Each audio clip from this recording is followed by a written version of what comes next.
Gaur egun gauzak dijoazen bezala, dauden aldaketa berrikuntzekin, bai teknologikoki, lan egiteko moduekin, garbi daukazuena, eukibaldezuena da, ikasketa prozesua ez da lamen bukatzen, bale? Ibilbide profesional guztian, ikastera eta berritzera behartuta egongo zerate eta gaude danok. Bueno, nik bi hitz bakarrikan, niretzako hori bat izaten da hona etortzia. Ikuste zaitxu eta hemen, eta 153 ikasleri diplomak ematia, jo, esto zuein lan makala. Eta zuek ere esto zuein lan makala, claro.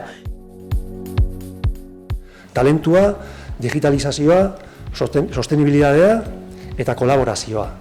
Eta, bueno, zentzu hortan, talentua izan zen gainera, erronka nagusia, enpresa guztiek ikusten zuten erronka nagusia. Orduan, bueno, azkenean behar duguna da, jendea izan, jendea erakarri gure sektorera, jendea zaindu sektorean jarraitzeko eta jendea trebatu, jendea formatu, sektorean aldun guztia egiteko eta sektorea behar duna aurrera eramateko. Dakazuten ikasketekin, gogoa balin badakazute, aktitudea, ilusioa, nahi dezuten lekuraino iritsiko zatez, gazteak zate, gehienak ikusten zaituzet eta denak oso gazteak zate, orduan, segi aurrera, eta besterik ez, bukatzeko, berriro zoriondu sarituak eta titulua jasoko ez zutenak, eta esan, zuek zatela gure sektorean etorkizuna, aurrera jarraitzeko.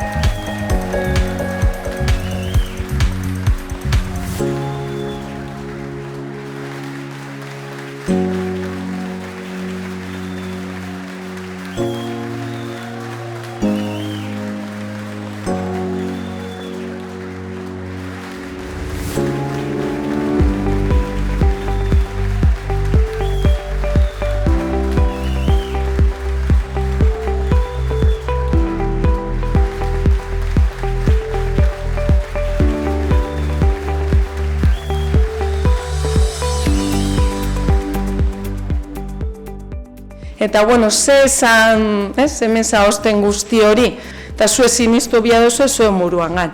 Eta gero, horretaz aparte, formatzen jarraitzen badozue, zuere gustatzen jatzuenien.